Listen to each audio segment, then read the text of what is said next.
Record. I'm going to start recording now. So we'll go ahead and get started. So you're going to see me looking down every once in a while. That's where I have like my sticky notes, like right on the laptop, so I can chit chat and look down at the same time.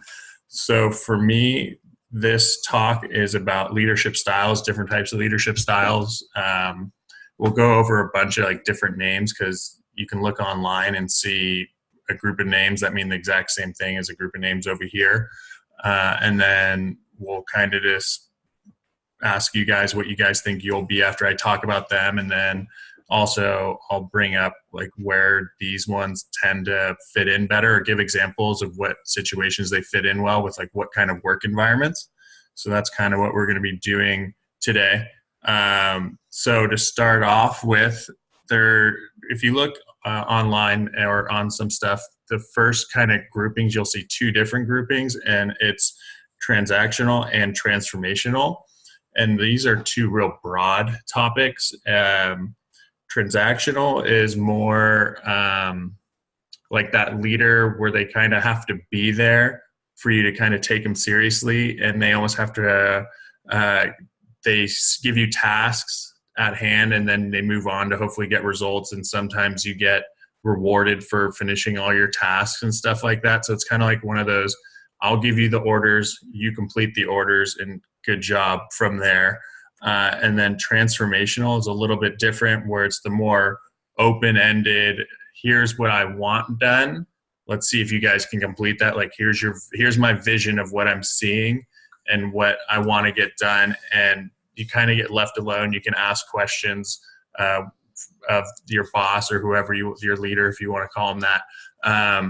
And he's just trying to inspire you, spark ideas, give you, just kind of lead you, let you be on your own. So those aren't my favorite terms. Those are really like broad topics. The most common one are a group of three that are talked about a lot all over in books, online, in seminars and stuff like that. And so the three are autocratic, democratic, and laissez-faire, which is French apparently for hands-off boss. So autocratic is definitely that boss. I don't know if anyone's had experience with it. Well, they're like, it's my way or the highway. Here's exactly what we're going to do. This is what we need to get done. A, then step B, then step C.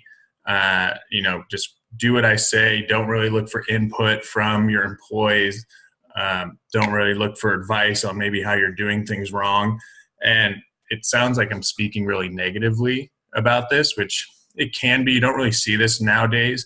The few jobs that you would want a boss like this is someone like a quality assurance job, or a job where you're manufacturing, whether it be computer chips or car pieces, right? You want this boss to kind of be on top of you.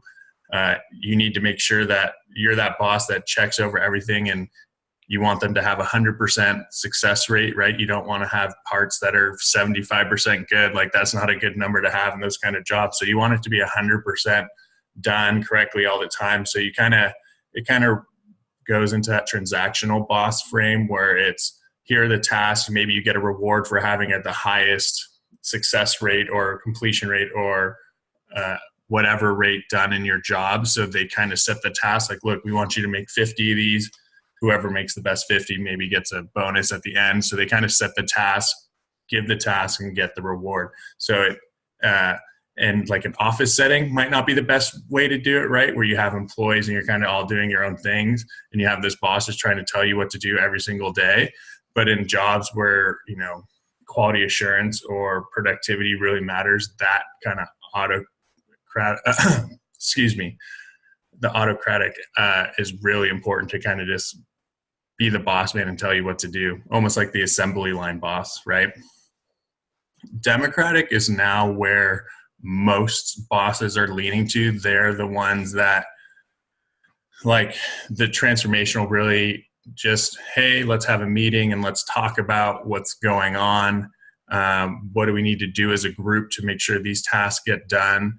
So you really see these, like I said, it's a really more common way of seeing in the office. I don't know if either of you happen to work in like office settings right now, where if you have a boss, you have like a once a week meeting, like almost like checkup meetings where they're kind of sometimes useless, and sometimes they're just trying to get a feel of how you want things done, how's your workload going. They're really kind of concerned in how can we make this work as a group, and what can do to make production better. So you see this a lot in, like, think of like an ad agency, right? Putting together an ad. It's not going to just be the boss saying, you're doing, a Hydro Flask ad, you do it. I don't want to see it till it's done. It'd be something like, hey, we need to come up with ideas. How can we make this ad for, Apple the best looking, the most eye catching, so people can see? So you're going to have all these people's inputs, and then kind of best idea prevails kind of thing. It's not necessarily bad, but so this style is more for like that creative side maybe, or that kind of office where you need ideas to kind of problem solve a lot.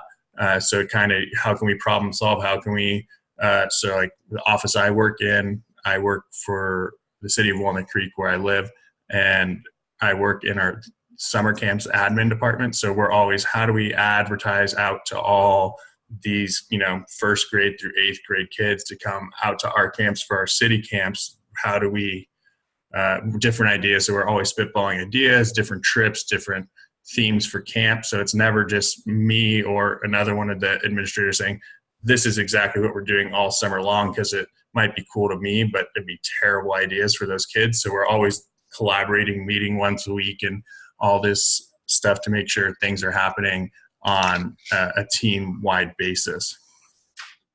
So the laissez-faire one is, they call it the lazy boss because you're hands off. But I think this is actually becoming more prominent in these days too, with the amount of people that work remote, right? Like I have so many friends now that they go in once a week to the office, and then other than that, they're sitting at home on a laptop or two computers or whatever, answering emails, doing whatever they do. They have a boss, but they're like, I haven't talked to my boss in 2 weeks, because as long as I get my job done, he doesn't really care what I do. So this boss is that way. They set out, goals and stuff like that, and just let you kind of do your job. They're available to you if you need help or guidance or you're stuck on something, but they're not really looking over your shoulder or anything like that. You got hired by them because they feel you can do the job that is assigned to you, right? For instance, my brother is a CPA and he works for a water engineering firm, and the boss says, here's, the client files we're looking at, just go ahead and get them done. If you need anything from me, I'm here. Other than that, you could work from home, you can work at your desk, you can do whatever you want. So it's not really, they get the rap of, how does this boss gets paid to do nothing, but really they're there to kind of be like a safety net, to kind of be a second pair of eyes when a project gets turned in. So they're kind of always just there, and it's almost like they're like the oh crap button, like something happened, I need to contact my boss and see what's going on. They're also the bosses that are probably stuck in meetings all the time. You might have bosses that are always in random meetings, but then they're just sending out emails or just telling you what they talked about in other meetings. It's like, I have a boss that's in like 3 meetings a day. I have no idea how he does that job. I'd be so bored sitting in different groups and stuff. But so he doesn't really check up on us, but he's always there if we need him, and he's always there feeding us new information of what's needed. So I would consider him more like this laissez-faire, not in a bad way. It's just that's how he manages. He doesn't need to look over our shoulders and make sure we do every sentence correctly, like, the autocratic type of boss. So I cheated a little bit, and I kind of teach leadership for our camp staff at the beginning of our trainings, and we do it a little bit differently. So I'm going to throw out those terms we use. We kind of picked this up from a seminar we went to for working with young leaders. So our staff is mainly like 15 to 22-year-olds. So freshmen in high school to like sophomore, junior in college, and how we relate it to kids. And I'll relate those terms we use back to the ones we were just talking about. And then from there, I'll just kind of see, after you kind of hear about this, like maybe how you think you are mentally, and then maybe who are the kind of bosses you work for. So we have these 4 terms where there are 4 different hand gestures. So we call it hands closed, so like a fist, hands open, hands off, and hands on. So the hands closed is really similar to that autocratic boss, where it's like it's my way or the highway. I'm not open to any ideas. That's why I have a closed fist. We're gonna do what I say when I say, and I don't really care if you like it or not. We're gonna go ahead and do it. And we tell our staff not to be like that. We want you to be open to other staff ideas and open to even the camper ideas or the people, because you want to make sure that they're having a good time. So you move on to, you need to be open-ended. You don't want to be so closed off where you think everything you do is perfect. You get input and move on from there. Then we kind of call the hands open and hands on is kind of similar, where hands open is you're more accepting of ideas. You're willing to take criticism, give feedback, all that kind of things. And then same with hands on, you're involved with the staff. Like, you like to be a part of every decision, but you're not dominating the conversation. You're not shooting ideas down just because you don't like them. You're open to the conversation. You want people to come and talk to you and give you those ideas, right? So those hands on and hands open are really in the same realm as that democratic leader that's kind of wanting everyone involved and everyone participating at all times. And then our hands-off leader, our hands-off away from everything, that's our laissez-faire kind of leader, kind of just lets things kind of go. Here's the work we need to do. Here's the stuff we need to get done. Go ahead, figure it out. Let me know if you need some help, and we'll go from there. You stay out of their meetings. You just kind of let them learn and train almost on their own. You just give feedback where you really need dire feedback. But other than that, it's kind of like a learn and play, or learn and grow as you figure out what you do wrong. And so for our staff, we just tend to say, don't really be like that, just because you don't want the people you're working with to drown themselves, right? They don't know what they're doing. You just kind of let them fend for themselves. Like, be that hands-on or be that hands-open leader, so that way you can be correct them when they need to be corrected, be open to different ideas when your ideas aren't necessarily working, or you're out of ideas, or you're having trouble figuring stuff out. You're always looking to just kind of create an atmosphere of always talking and being open, and kind of having that open door policy when just having conversations, meetings, and brainstorming ideas. So I guess right now I'll ask if either of you can go first, Alex or Becky, like, if you've been in a leadership position, which one you tend to be more like? Well, thing is, I work with kids ages, it's second, third, fourth, and fifth grade special needs. Mm. So it really depends on the kid I'm working with. Most of the time, with the cases that I have in this class, it's pretty autocratic. Right. Yeah, I was just thinking that. Yeah, we have some LDs, EDs, autism in the room. So first of all, just making sure they're safe, Mm-hmm. like not putting stuff in their mouth. I have to be pretty on top of them most of the time. Yeah. I mean, if they can just do their work, that's a miracle. But Right. A lot of it is micromanagement, preventing, the older boys from fighting. It really is a special needs room. Mm-hmm. I am not the boss, so I don't have any employees to go after. Right. If I move up, I'd probably be a little more laissez-faire, if I pronounce that the right way. Yeah. Yeah, I feel with adults, you shouldn't be on top of them as much. At least I don't appreciate it when my bosses are on top of me. Fortunately, I've only had one boss like that, but that was back in the day. My first job, I was working at Sports Authority as a cashier, and yeah. But For the most part, I would say in my daily life, I'm autocratic. Yeah, and I totally get that. We have a special needs camp and special needs program, and I mean, so I've worked with them not as often, but from day to day. And it's not like you're being mean to them. It's like if you don't have that structure and say, "Hey, you got to be firm with them," things can go crazy real quick.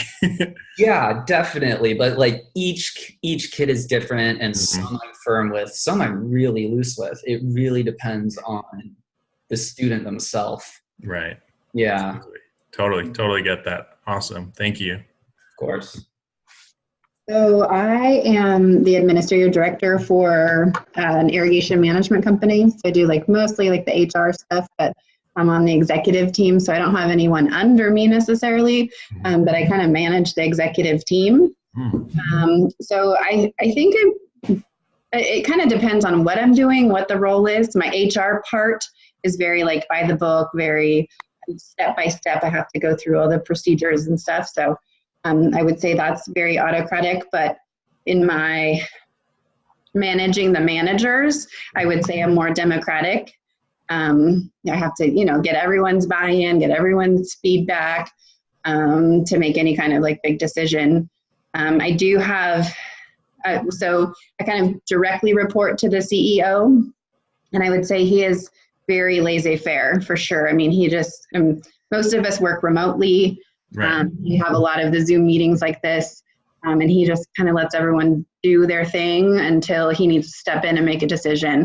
So sometimes it's good. I mean, I love the remote part, and that's really nice.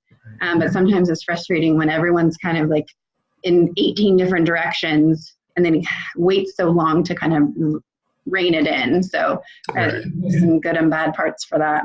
Right. Yeah. So I deal with HR because I do the hiring and all that stuff for our summer camp staff, and I have a few friends in HR, and you're just always like, you're so well liked outside the office, but you always have to play that like bad guy role, and they always get such a bad rap. And I can feel so bad for them. We had this meeting, and HR dropped like a new hire bomb on us, and everyone in the room you just hear like this. And and it's not like they chose to go this route. It's because something happened, and now they have to react and do all this stuff. We now, like for us, we always used to only have to do state fingerprinting, and now everyone is there. Our city's requiring everyone to do state and FBI fingerprinting. So it's like all this extra time to go fingerprint everyone, and all my like coworkers and my bosses were like, "Oh my God, that's so much extra time. Like, how come they're making us do this? Blah blah blah." And like, we're just doing what's passed down from like the city manager, like 4 steps above us, and we just have to play the bad role. So I totally get, and you kind of have to be that autocratic. Like, look, the book says this. We gotta go that way. I wish I could let you, wear this, but it's just it's against the rules or whatever. So you get to play that bad guy. So I appreciate the feedback and the conversation. Do you have any questions or anything like that? Maybe I can clarify it and, go into detail enough or anything like that. I don't think so. Alex, you? No, I'm just actually really curious. It seems like we all have really decent jobs. Do you both have a degree already? So I do not personally. I'm changing career paths. That's why I'm back in school. So personally, I started off in like the health field, and that's what I still currently do. So I do like sports rehab, work with chiropractors and PTs, and I do sports rehab. I've just always worked from this summer camp, like part-time, full-time. So like 8 months of the year, it's like 10 hours a week, but then summertime hits and it's 40.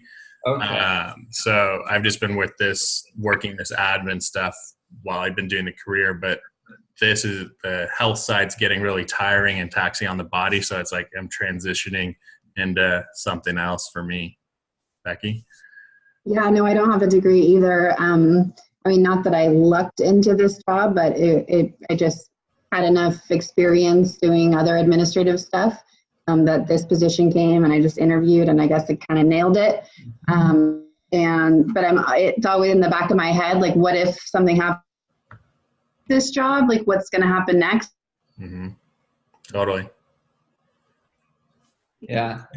I missed the last part. There was a lot of lag there. Oh, sorry. Yeah. So I don't have a degree. Okay. Kind of, Oh no.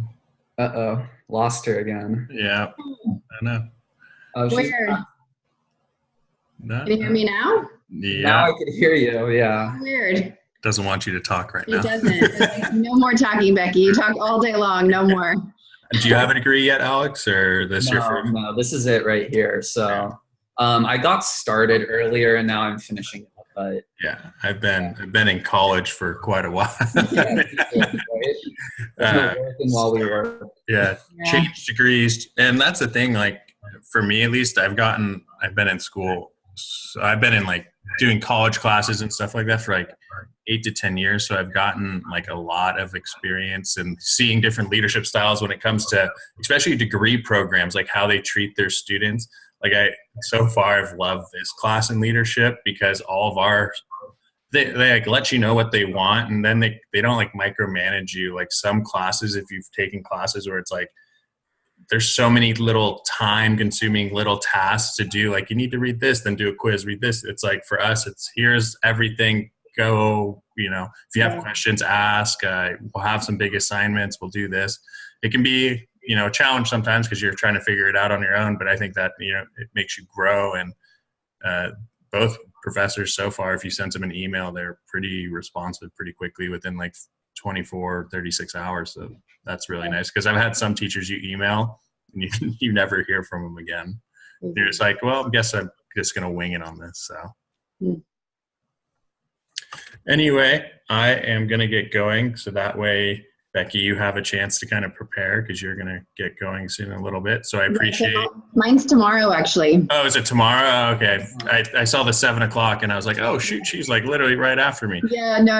Yeah, I have a whole day to there you go. nailed in. We'll see. Awesome. I signed up for that one too, so I'll see you both tomorrow. Hey, Yeah. that was a great meeting. Good connection. Yeah. See you guys. Thank you guys for hanging out. I appreciate it. Good Thanks, presentation. Mark. Great job.